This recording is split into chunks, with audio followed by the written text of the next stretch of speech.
Cockroach জনতা party ভারতে কয়েকদিনেই কোটি অনুসারী নিয়ে ব্যাপক আলোচনার জন্ম দেয়। ব্যঙ্গাত্মক অনলাইন আন্দোলন পরিচালনা করা এই পার্টির প্রতিষ্ঠাতা অভিজিৎ দীপক আশঙ্কা প্রকাশ করে জানিয়েছেন, দেশে ফিরলে বিমানবন্দরে তাকে আটক করা হতে পারে। গণমাধ্যমে দেয়া সাক্ষাৎকারে তিনি জানান, ভারতে থাকা তার পরিবারের সদস্যদের হুমকি দেয়া হচ্ছে।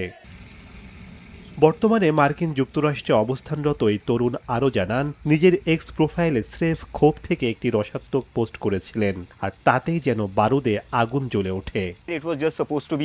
জেনজি এবং বিশ্ববিদ্যালয়ের হাজার হাজার শিক্ষার্থীরা স্বতঃস্ফূর্ত সাড়া দেয়। সেই পোস্টের নিচে জমা হয় শত শত মন্তব্য।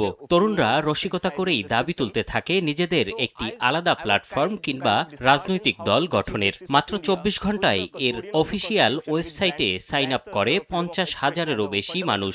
এভাবেই জন্ম নেয় ব্যঙ্গাত্মক অনলাইন আন্দোলন ককরোচ জনতা পার্টি বা সিজেপি।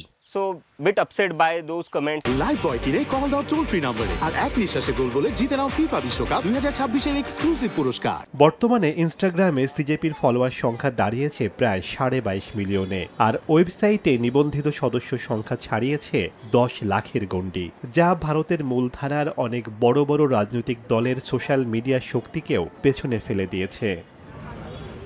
এদিকে তরুণদের এই ককরোচ জনতা পার্টির উত্থান এবং রাজনৈতিক অস্থিরতার মাঝে সম্পূর্ণ ভিন্ন ও ইতিবাচক সুর শোনা গেছে রাষ্ট্রীয় স্বয়ংসেবক সংঘ বা RSS এর প্রচার প্রমুখ সুনীল আম্বেকের কণ্ঠে। তিনি স্পষ্ট জানিয়েছেন, এই ব্যঙ্গাত্মক আন্দোলন নিয়ে তাদের কোনো উদ্বেগ নেই এবং ভারতের তরুণ প্রজন্ম অত্যন্ত আশাবাদী, দেশের প্রতি তাদের অগাধ বিশ্বাস রয়েছে।